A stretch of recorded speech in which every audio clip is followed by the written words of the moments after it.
Okay, welcome everyone, and we are in our second session of our social emotional workshop series. And today we're going to be discussing the effects of marijuana. Again, Christina from Care of Southeastern Michigan is doing our presentation. Welcome again, Christina. Thanks so much. We are so glad to have you. Yes, thank you so much, everyone. I love all the Bitmojis. It spices up the day a little. Uh, but today we're going to be diving into marijuana, and we're really focusing on the effects for teens today. Although we can't mitigate that there are some risks for adults as well. Marijuana has only recently been legalized in Michigan and in some other states across our nation. So we haven't been able to study it again, just like with vaping, because it was a Schedule One drug federally. It was illegal to use federal grant monies to study it in any way. So we just don't have a lot of data. But we're really going to focus on teens because what we are finding in the adolescent brain is very scary. Because we know that the adolescent brain is not fully developed until closer to the age of 25. So today, just a little preface, this PowerPoint, I'm going to make a PDF for everyone to have because it's very long. And I have some very detailed slides in there on the laws that we won't spend a lot of time on today, but I want you to have them in case they apply to you, in case you or a loved one are using medicinally or recreationally. You'll have a full view of what those current laws look like for us in Michigan. We just do want to start off by prefacing that marijuana is indeed a drug because the way that we define drug currently is any substance food that is going to change the way that we think, the way that we feel, and the way that we behave based on those thoughts and feelings. And I'm wondering if we'll change this definition again in recent years because we're looking at some foods like caffeine. There's naturally occurring caffeine, and most of us do consider caffeine a drug, even though it's a food, and indeed sugar and artificial sugars. As more and more data comes out on those, we might even be changing this definition again. There are certainly tons of different drug classifications. These are some of the more dangerous ones, and you'll notice that marijuana isn't on that list. It is sort of a class of its own. It doesn't really behave the way that other depressants and stimulants do. It has components that can be both a depressant or a stimulant based on the type of marijuana consumed, the amount of marijuana consumed, and everybody's individual body. The endocannabinoid system is a very large component of our brain. And we just have tons of receptors for those naturally occurring cannabinoids in our brain. And marijuana is so closely structured to those that it's able to kind of hijack and get into those systems, mimicking natural components. It is mind altering, and particularly the ones that are sativa have a lot of mind altering and psychoactive components. And you might hear about other strands of marijuana that are classified as indica. And those are typically spoken about as being more of a body feeling and having less psychoactive components. So just kind of something to listen to when you're hearing folks talk about what they might be using, and you can really think a little bit deeper on what they're saying they're feeling and why they say that they're using it. Marijuana does have just over 480 compounds inside of it naturally.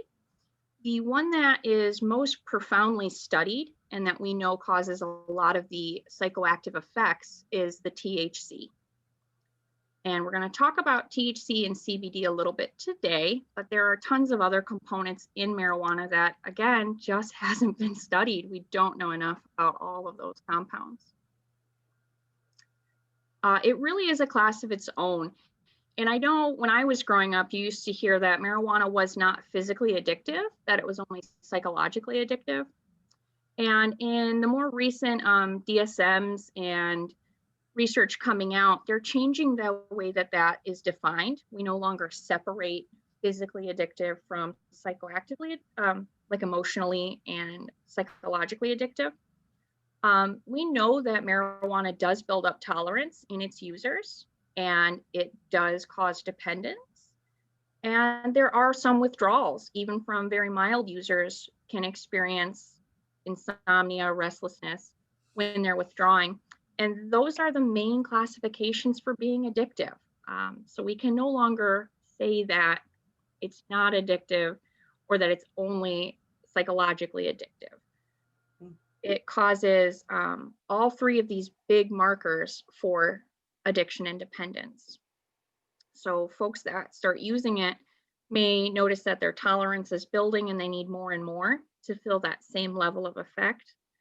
And we do have a lot of withdrawal symptoms, and even more so as marijuana is becoming much stronger, much more potent. We're seeing a lot of folks come into the emergency rooms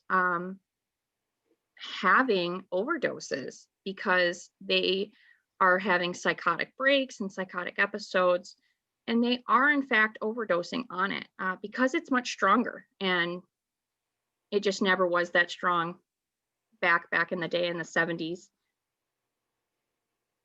So a lot of folks will think that natural means safe, natural means medicine, and we just know that that's not an equal ratio. There are tons of natural items that we can't even come near, like poison ivy. You don't even want to touch that.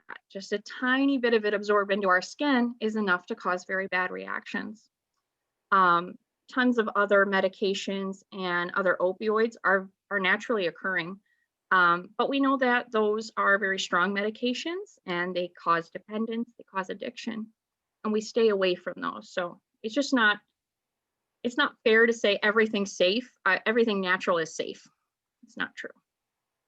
Yeah. And then intaking it in the route of smoking or vaping is never going to be safe because there's always going to be that level of risk for our lungs as well. And a little bit later, we'll talk about ingestion versus inhalation. Like I said, everyone is a little different. So it's very hard to predict how marijuana will affect us based on our age, our gender, our weight. Folks who are heavier set might be able to intake more than folks that are smaller without feeling like they have consumed too much. Family history of addiction. And the first age of use is actually a huge indicator, more so than your current age. So if you started using early on, you're much more likely to become addicted, and you're much more likely to have a higher tolerance. And that tolerance just kind of keeps growing with age if you're a regular user. And again, it's potency. It is 3 to 50 times stronger than it ever was before. We have all these dispensaries popping up now, and they're selling marijuana that's at 40% THC content. It's insane because the few studies we do have, they're kind of showing us, it's not definitive, but they're showing us that a medicinal amount, like a threshold amount, would be close to 10% THC content. So we just don't need it at these strong levels, even for those folks who are using it medicinally. And then it also depends on how it's administered. We'll talk a little bit about that later though. And then in combination with other substances. So especially on college campuses, we're finding a lot of dual use where folks are using marijuana in conjunction with alcohol or other substances. And that can dramatically increase your risk for having an overdose, for jumping up your tolerance really quickly, and just lead to other accidents. Lots of car accidents, unintended trips and falls, and things like that that can cause injuries for folks because their coordination is quite impaired when you're on alcohol and marijuana at the same time. You're very likely to cause accidents just walking around, let alone getting behind the wheel of a vehicle. So we all know about some of those desired effects, right? We're constantly told these, that it makes you feel better, it reduces anxiety, and that for folks that might be on cancer treatments, it really helps them with their appetite and be able to hold that down. And that's why it's promoted for a lot of medical treatment for folks who are experiencing that. But what we don't always hear about are those not so desired ones, right? That it can cause you to feel extremely paranoid. It can cause some folks to have a seizure. Definitely increases your heart rate and can cause you to feel like your heart is racing and that your chest is pounding. We just don't hear about that as much as some of the other more jovial ones out there. A lot of the teens will ask me how long it stays in the system. I am hoping they're not asking for the reason I think they're asking, but it actually stays in our system a pretty long time. Just one use, one time try can stay in your system about a week. So for folks that are going for job interviews or maybe are on a sports team and they are tested periodically, even one time try could be in your system when you go in for that drug test. So it is important to avoid all use at all, so that you don't lose your sports scholarship and things like that. And for folks that use very often, every day, could take 2 months for that to clear out of their system. And you can see how that could really harm someone who is in a job search. It could take them a very long time to find gainful employment. So addiction is real. The DSM-5 previously stated that it was only psychologically addictive, but now we no longer make a distinction on that. So 1 in 6 marijuana users under the age of 18 will become addicted for their life. They will become lifelong users.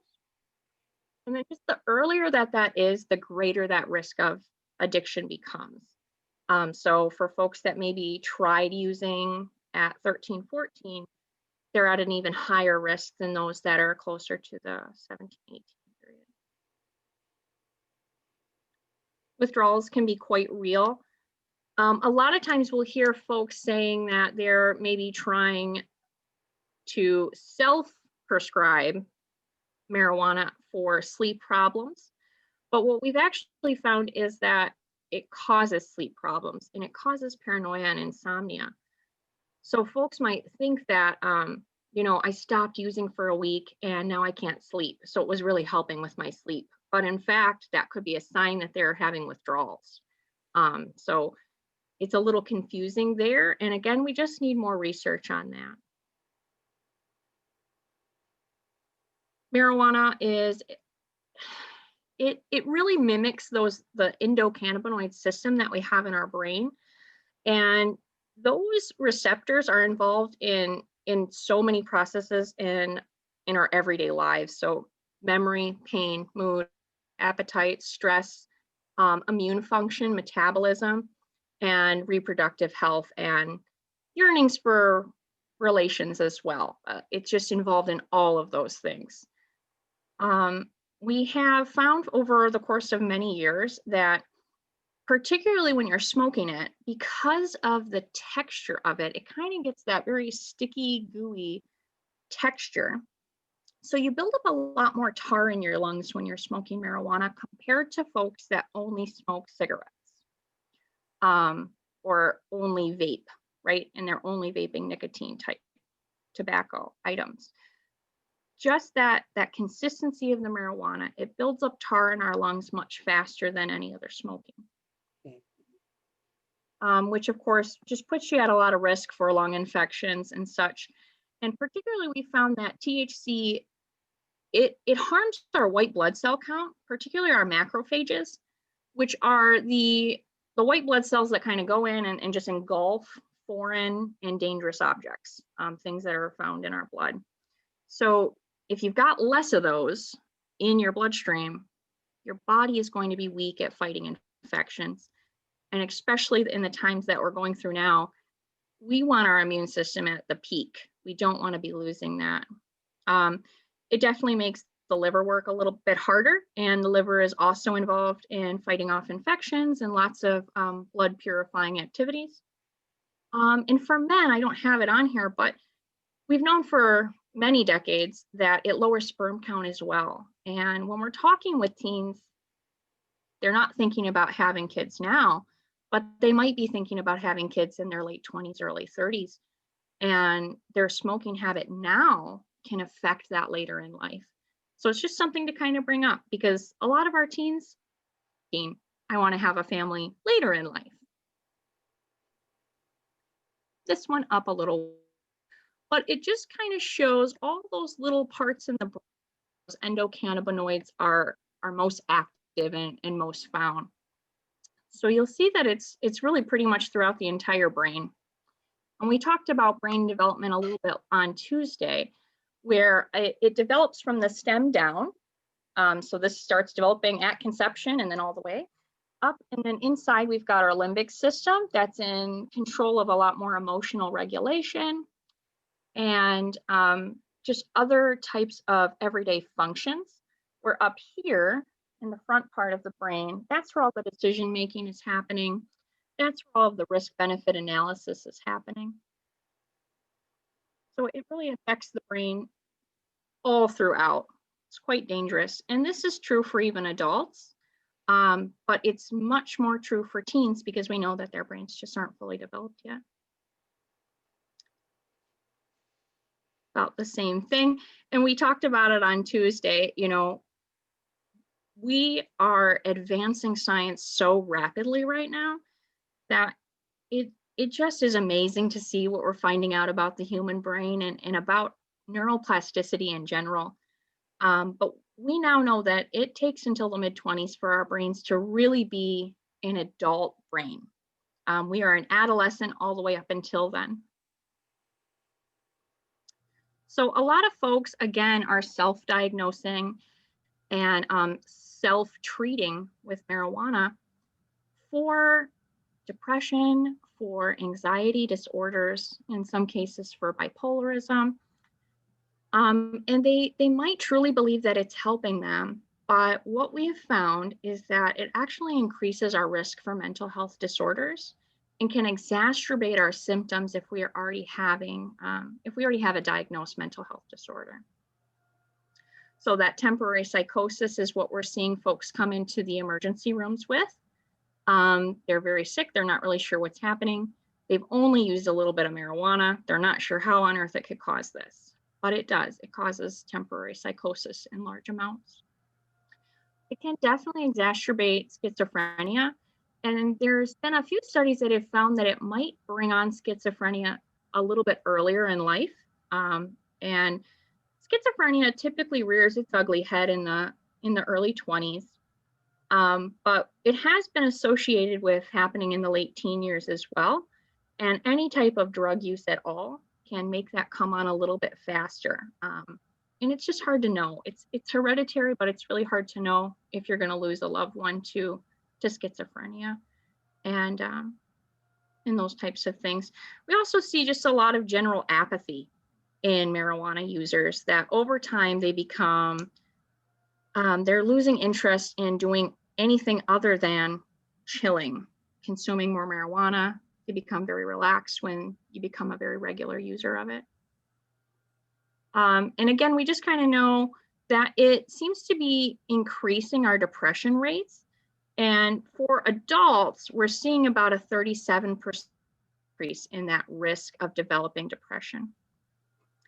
And then for youth, we're also seeing a risk of suicidal ideation and suicide attempts. It's saying about 3.5 times higher on actions. So that's suicidal attempts. That's really taking action on it, not just thinking about it and dwelling on it, but actually attempting it. And then teens who are struggling with mental health are going to be more likely to kind of turn towards marijuana. So it's just one of those really ugly cause and effect loops that we can't really tell well. Were the kiddos already struggling with mental health and they kind of turned to self-medication and then fell down this rabbit hole? Or were they doing well and the marijuana use came in and then caused the mental health? It's kind of hard to tell. It seems to be going in both directions. But we do know that students, particularly who do use marijuana, they're 4 times more likely to report D grades. They are 4 times more likely to have poor grades to the point of failing. They're twice as likely to drop out before the age of 16 compared to a non-user, someone who's never tried anything. And then regular use in those years between 12 and 18 can actually drop our IQ by all the way up to 8 points, which is quite a lot. And while we do have neuroplasticity, it doesn't mean that we can't redevelop that, but it does mean that it's harder to redevelop that because so much brain development's happening in these years. Any deficit, it's hard to make back up. It's not that it's hopeless, right? Our brains change all the way up until our last day on the earth, but really before that age of 25, they're very vulnerable to developmental delays. And for our teens, I think we have a lot of grown-ups in the room again today. Let me just look. Yep. But for teens, it really can be very scary because they are on that cusp of getting into their first jobs, of applying to colleges, and being on financial aid is a huge barrier when you have any type of drug use, because we have the federal laws against it still, which means that you can be denied grants, you can be denied scholarships, and you can actually end up having to pay them all back if you're caught. And in some cases, I've heard of colleges enforcing this even when the drug use was not present on the campus.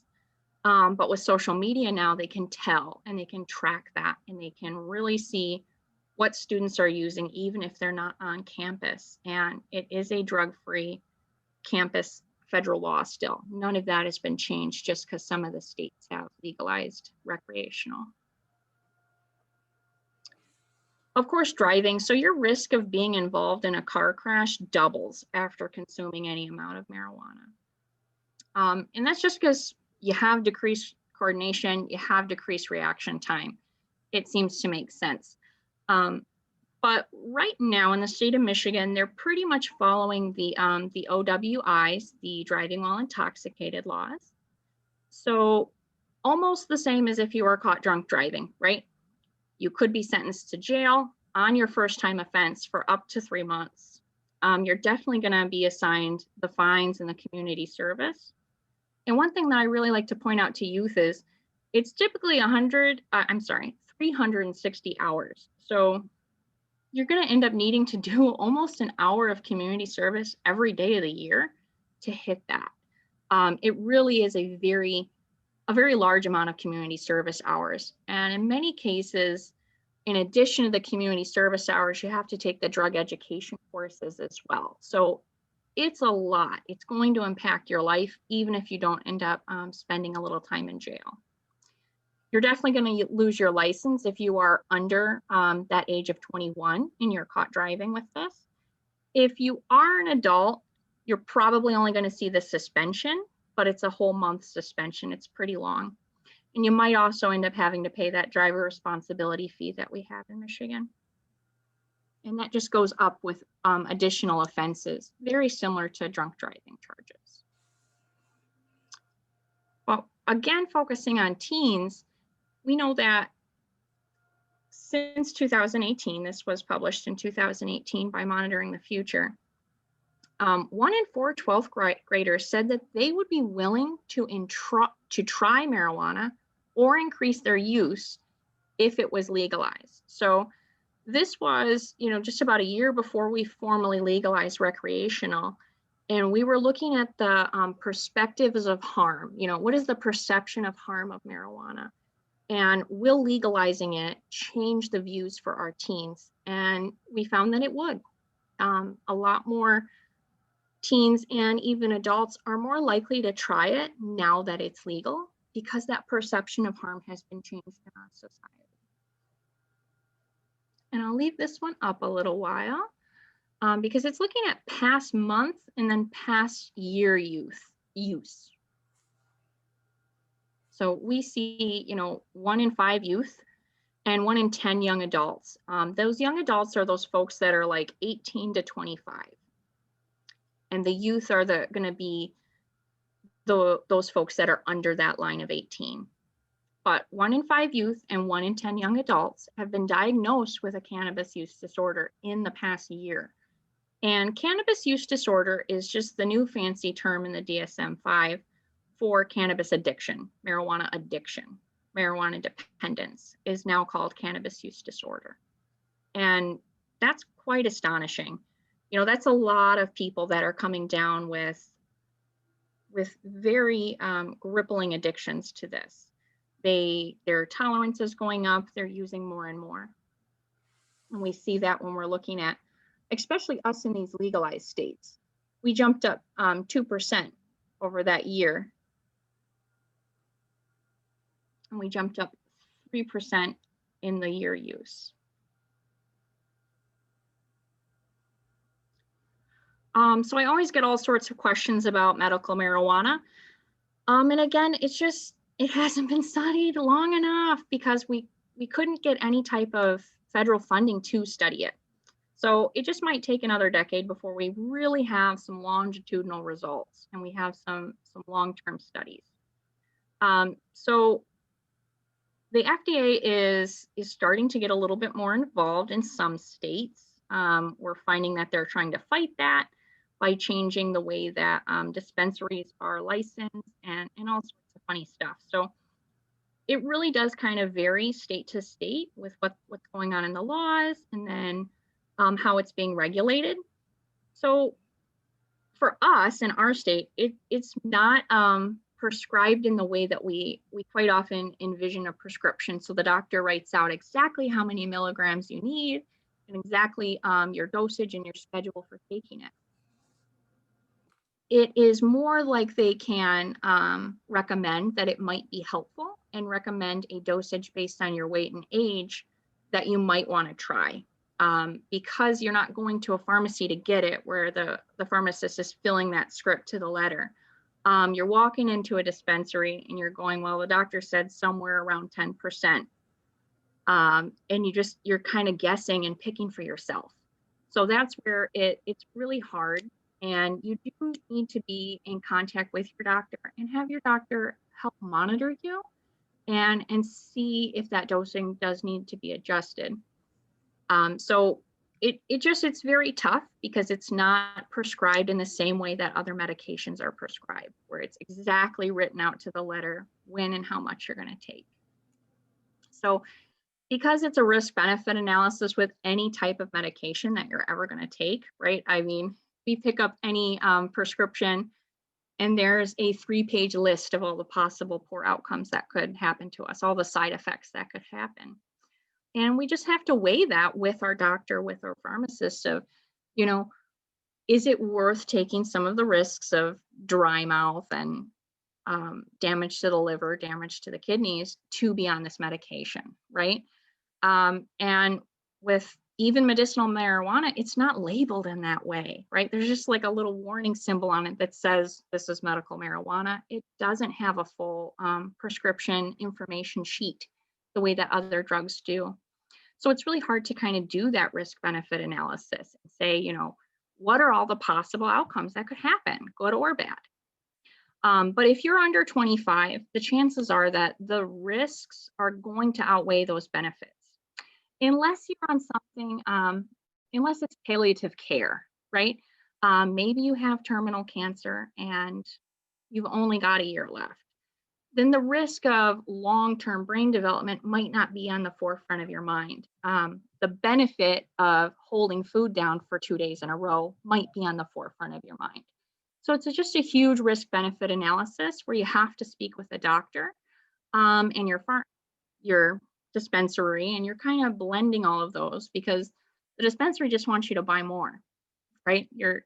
It's not a pharmacist where it doesn't really impact their salary directly, depending on how much you're buying that day. So it's just very complex, and I'm hoping we can keep impacting law change and the way that it's regulated here in Michigan. But we just know that potency it's skyrocketing. I mean, if we take a peek at that down at around Woodstock time, we were under 2% potency. And then we're looking up a little bit closer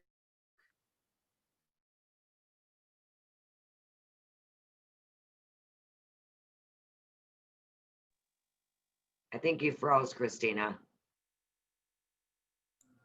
Oh, we're up, seeing many marked at 30-40%. It's astonishing, the amount of potency that we're promoting now. So this is kind of that difference between inhalation and, my gosh, ingestion, so eating it. And we hear a lot about edibles these days where folks are saying, well, I've taken out all that risk to my lungs, so it must be safe. I'm going to eat it instead. And we know that it's not true. So all the risk for damage to the liver, damage to the heart, and of course, that brain development piece we keep talking about, they're still there even if you're consuming it orally. Even if you eat it, there's still the risk for brain development delays, damage to the liver, damage to the heart.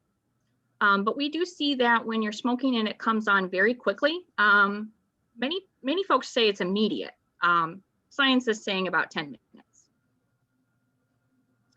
But even though it's a shorter route to get to the bloodstream, it takes a very long time to be processed through the stomach, processed through the liver. So folks who are eating it orally and consuming it in that way, it takes a very long time for them to feel those effects.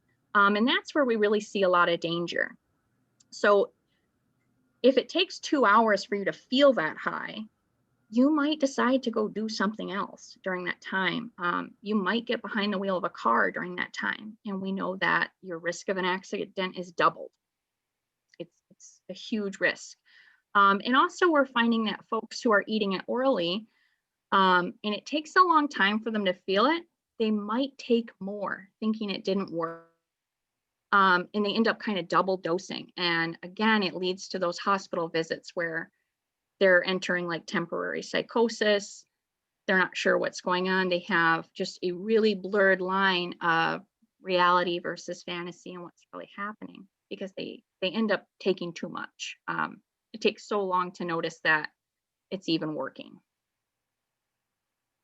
And just, I think we talked a lot about this during vape, but if we take a look at the way these are marketed, it's just hard to believe that this is intentionally marketed towards adults. When we look at these labels, we can tell that they're being marketed towards younger audiences based on the sugar content and things like that. And they're also stealing these labels from other companies. If you look at it, these look exactly like the labels from other big known brands. And that kind of can trick us into thinking they're more credible, right? Like we all think General Mills has been around for a very long time and we trust them. Even though they have high sugar content, we trust them. They've been around a really long time. These companies that are pumping out these edibles have not been around that long, but they kind of trick us into feeling that they're more credible and safer by using these types of labels. And of course, we just know this is marketed towards adults. I'm sorry, this is not marketed towards adults. When we look at this, we know this is really trying to grab the youth's view. So they're just really not regular enough. The FDA is just not as involved as they could and should be. So it's really difficult to tell THC contents in these, just through the baking process and the way that they're made. It's really hard to kind of test that. But, and this, I should have it on there, this was in California where this study was done, and it was done in 2015. And they went around and they just studied all a bunch of edibles inside of dispensaries. And they found that only 17% of those edibles that were tested were labeled accurately. They were labeled as having much less THC content than was actually found in there. And that's very concerning. Let's say you are working very closely with your doctor, and let's say you're really trying to hit only 10%. If it's labeled incorrectly, you cannot follow that plan correctly, and you might be taking much more than you think that you're taking. So in the research that is emerging, it's looking like CBD oils and rubs and things that you can put on topically might be really helpful for pain, especially arthritis. You are not going to feel high from this. You're not going to be feeling any type of psychological effects from that. And there are some studies that are coming out that this might be helpful for folks in those boats that have inflammation, neurodegeneration, multiple sclerosis, and chronic pain. And again, this is not taken orally. This is not inhaled. It is it's like an oil or a cream that you can rub on your joints. So it's a completely different route of administration, and it's looking like it might be much safer than the other routes of administration that are out there. But again, it's just not regulated by the FDA well. We haven't had a long enough time to study it if there are any other types of side effects yet. So we'll see. And hopefully it comes out that this is that alternative that folks could be using, and they're not inhaling and they're not ingesting, but rubbing it on topically. CBD is legal. Like I said, you're not going to feel any of those psychological effects. It's not really regulated, so we're finding that it's popping up in all the craziest stores, right? It's the video store down the street from me has a huge sign that they sell it in there. And it just really makes me wonder that, this is not at the grocery store close to the pharmacy. This is not in our CVS's and such. It's being promoted by stores, and nobody in that video store is going to be able to guide someone in selecting the right amount. They're not pharmacists. They're not doctors. They cannot help you make a selection on this. So it's really strange to me that they're popping up in all these little shops around my community. It is illegal to sell even the topical CBD to minors, so you do have to be 21 plus to get a hold of this. But again, are retailers being held responsible for that, or are they indeed selling to minors, is a big question that we have. We don't, again, know how CBD, even those topical creams, will be interacting with other types of medications. So it's so important to talk to your doctor and let them know, I'm on all of these medications. Could this interact with that? And get some guidance on that. But again, we just don't have the long-term studies to know. So the biggest concern that I have is folks who are vaping this. We know from Tuesday, vaping is extremely dangerous, and vaping will never be a medicinal route of administration. There's just a huge risk for lung injuries, lung infections. And again, when we're looking at the vapes, they're marketed at a very high potency, and we do not need that amount of potency to be medicinally helpful for those folks that are using it in that way. So a lot of our THC, and indeed even the CBD vapes that are out on the market today, when they're tested, they're found to have higher concentrations of THC than they're labeled. And they're also, a lot of them have been found to have nicotine in them.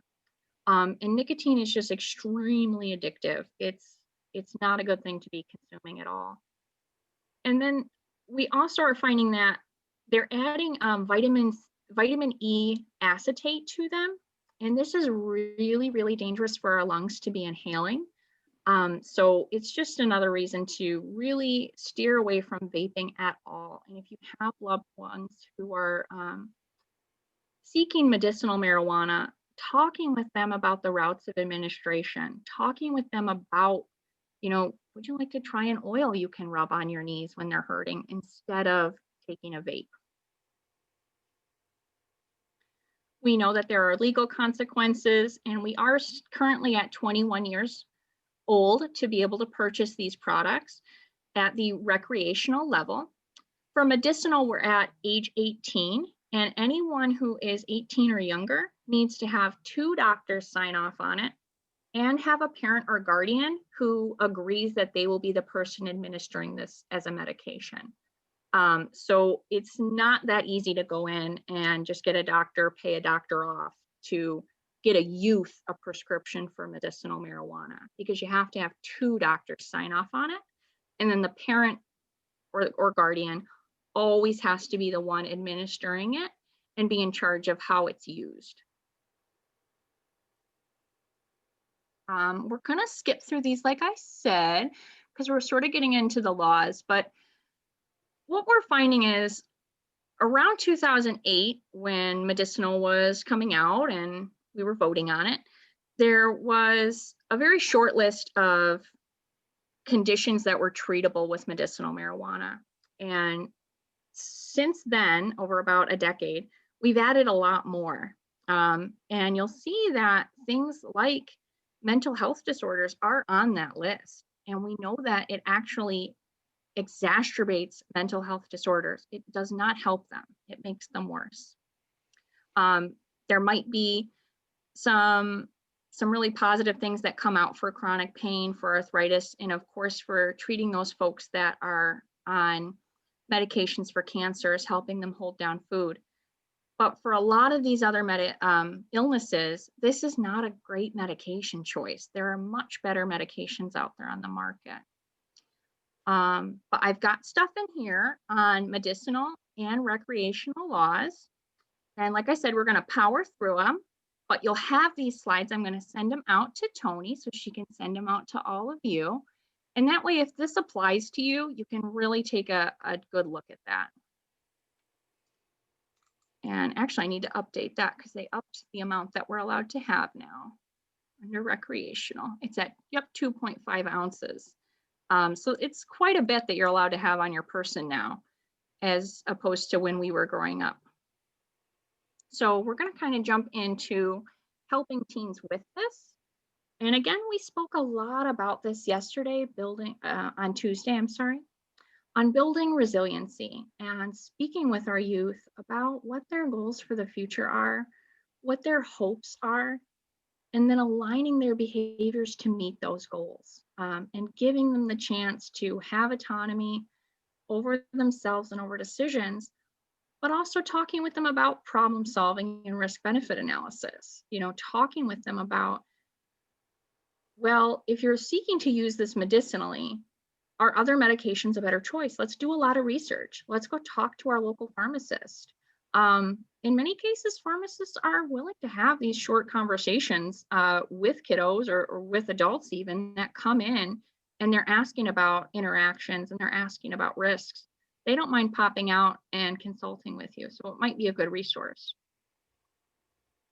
Again, from Tuesday, it's all kind of the same, but getting some sort of a hobby and getting something that really enriches our lives that we want to do every week is going to be really important, because it kind of keeps us from getting in that stage of boredom where youth are more likely to try things as well.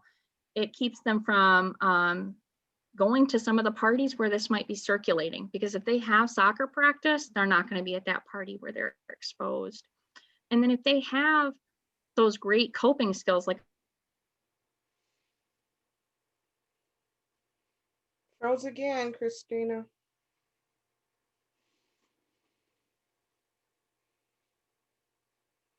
Oh, this is a long one.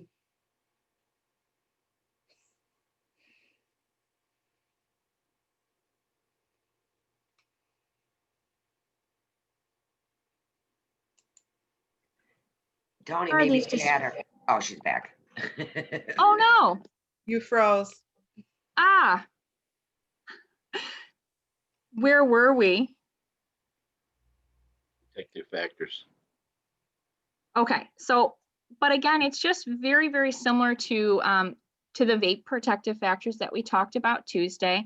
Having those strong bonds, having clear limits, and having some coping skills that you can go to when you are feeling stressed out.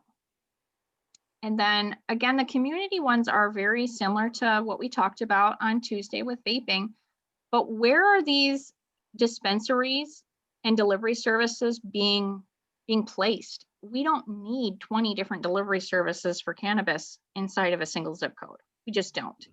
And that's something that we need to take action on in our communities, and something that we can work on and promote together, and holding them responsible. So, if we are going to be changing our societal views on this, limiting how many venues we have, and then holding those venues we do have accountable to never serving minors is going to be a huge step in that direction.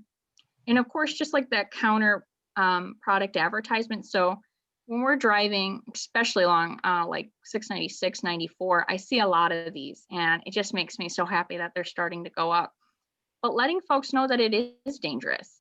Um, and it's not for teen use, and it's not for folks who are pregnant. And you can't get behind the wheel of a vehicle when you're using this. So those types of billboards, they actually do go a long way. And public service announcements and things like that, they do reach people. So we need to advocate for those in our community. Just setting that sense of purpose. So talking with them about their goals is a huge component. If they know they're going for college football, that is their purpose, to stay drug free, and helping them plan out how they're going to say no. And I think we skipped this page on Tuesday, so I want to really go into it a bit with our time. It is a great idea to role play and practice out with our teens. But one thing that we've learned since the late 90s was DARE was out. And I believe it was DARE where we really gleaned this research that behavioral rehearsals that contain negative pressures can actually do the opposite of what we want. So we really only want to be rehearsing the positive components of it. Instead of having them practice being the bad guy, have them only practice their no, their refusal skills, not practicing being the pressurer. And that's a huge change for some of us. I know when I was growing up, we took DARE. And then in my early years working in youth engagement, I worked at the Y, and we did things like this, where we practiced the whole role play out. But the research is showing us that only practicing the positives is much more effective than role playing out the entire scenario. And we talked about it a little bit Tuesday, but having that safe word is huge, because teens now, they do read each other's messages. They're looking at each other's phones a lot. And they're really embarrassed to be the one that texts their parent, hey, I want to leave this party. So getting that safe word or a small phrase they can say to you that won't embarrass them in front of their friends, but lets you know, I need to go pick them up right now, is a great idea. And there's a lot of different ones that you can come up with. You can just be assertive, right? You can firmly say no, but it's okay to also give excuses and reasons. So if they need to come up with some of these reasons, like I feel sick, I have a lot of homework, I have soccer practice, those are all great things for them to know that they want to say ahead of time. And then just coming up with another idea as well. You might be able to get your friend out of that situation as well. If you're like, hey, instead of hanging out under the bleachers smoking pot together, let's go to the bowling alley, let's go to the movies instead. And that's really tough right now during COVID. So kind of coming up with some of those other ideas with your teen that they can go do in their community is another good thing to just talk through with them. What are you going to do with your time if you can't go into these places because of COVID right now? If you happen to have medicinal or recreational marijuana in your home, you need to have it locked up. It should be completely under lock and key. Your kiddo shouldn't know where it is. They should not have access to it. So that's something you definitely want to think about. And that's true of alcohol and other prescription drugs you might have too. And what's really great is at some of our local police stations, and certainly on Amazon, you can find little lock boxes and lock bags where you can lock up prescription drugs and other types of items that you don't want your kiddos around. But that relationship is really the biggest component of making your home safe. You want your teen to feel really welcome in your home, that they are allowed to have small gatherings, within reason because of COVID, but you're not trying to shut down their social life. That's not your goal. Your goal is to help them foster healthy relationships and to do that in a way that's going to foster their well-being in a long term. Unfortunately, a lot of kids, especially teens, they think we're just kind of out to shut down all of their fun. So talking with them openly and genuinely, like, I want you to have a blossoming social life, but we're not going to go through these avenues to do it. And another huge thing is just getting to know your students parents really well, so you kind of know what's going on inside of those homes. And if you are a parent, getting to know your child's friends, parents is huge. You want to know their stance on this. You want to know, do they plan on serving alcohol at that graduation party? You want to know, do they keep recreational marijuana in their home unlocked? Are they going out on long vacations where parties might be occurring? You want to become very close with them and kind of get to know those patterns and their beliefs. And in some instances, you might be able to rationalize and talk them through seeing it your way, looking at the evidence, maybe showing them some of these slides you'll have in your hands. And in some cases, you're not. We can't always change everybody's views. It's really tough. And you might have to tell your teen, I can't have you going to so-and-so's house because I know that this happens in their household. And it's a tough conversation to have. But just providing that space where they are allowed to be themselves, have some folks over in your home and do so safely during COVID as well. But you can have people over, you can have fun. We're just not going to have fun by using marijuana and other substances. And these are, again, all of those locations that we have. I actually work out of Wayne County, this one. But we are open through COVID. So if you or someone that you know is experiencing cannabis use disorder or any other mental health or substance use disorders, we have resources and we are open through COVID. So please do reach out if you need referrals or resources. But thanks, everybody. I'm going to stop sharing and check out what's happening in the chat. Oh, I have a new share. Stop share.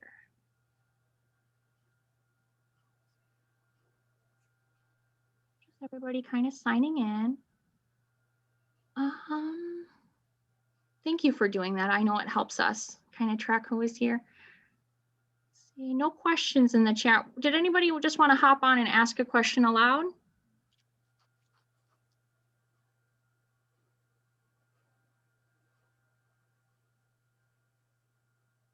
Got a quiet group today. Where is everybody? It's the end of the week, right? Tuesday, we're all lively. Thursday, we're It was very interesting. Thank you. Yes, thank you guys.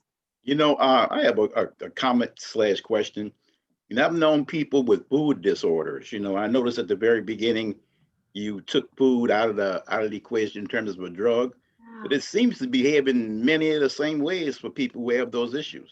Absolutely, and that's why I tried to comment on that. I think we're going to change that definition in our society pretty soon, especially since we're looking at, and we've been looking at artificial sugars with a pretty fine microscope for a couple of decades now. And caffeine, I know I'm completely addicted to caffeine to be, hi, I'm Christina and I drink 3 cups of coffee a day.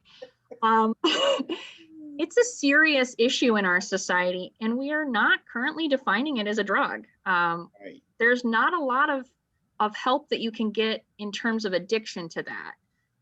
We have resources for bulimia and anorexia. There's a lot less resources out there for folks who are addicted to comfort eating. Yeah. And maybe we'll see more of that. I hope we do. Sugar is another addiction. Yeah. Yeah, it's pretty serious. But I always put that in there because it's interesting, right? Gets us talking. Mm-hmm. Yep. Anybody else have any questions, comments? No. I'll make sure I have all the current, because they did just change it again last year. I'll make sure I've got those current laws and I'll have a PDF of that so you can like read through those if any of those apply to you. I have a question. Yeah. So you say that you're open. What does that mean? Can kids just drop in or? Kids can't right now. We don't have a lot of youth services at our recovery center, which I think is really tough. But what we have open for youth, they would need to call ahead for, and they're more like counseling services and peer recovery coaches. So if you call, I can pull back up the numbers again. if you call ahead, you can get set up with a peer recovery coach or with a counselor. But at our Recovery United Center, they're not doing a lot of the big groups like they used to. They used to have a lot of amazing services for men, women, and youth, where they could go in and do like yoga, but they're surrounded by their peers who are also in recovery. And slowly those are opening back up, but I would just call ahead. But certainly all of our counseling services are open. All of our peer recovery coaches are open. And I believe they're all still doing telehealth options for those. So they can meet with a counselor, a therapist, or a coach on Zoom, on the phone, and not have to come in and be exposed or come in and wear a mask and all those things that are happening. Do students have to be signed up through, I don't know, insurance, or how much does it cost, or things like that? You know, for all the clinical stuff, they're definitely take insurances, but for things like Teen Intervene, which is like an alternative to suspensions, there's no cost for those at all. Those are free. So it kind of just depends on which service you're really looking for. The clinical stuff does take insurance, but for things like community programs, a lot of them are free. PATS is one, it's peaceful alternative to tough situations. And that has like a parent component and a student component where they can both attend, and it's completely free. There's no fees at all.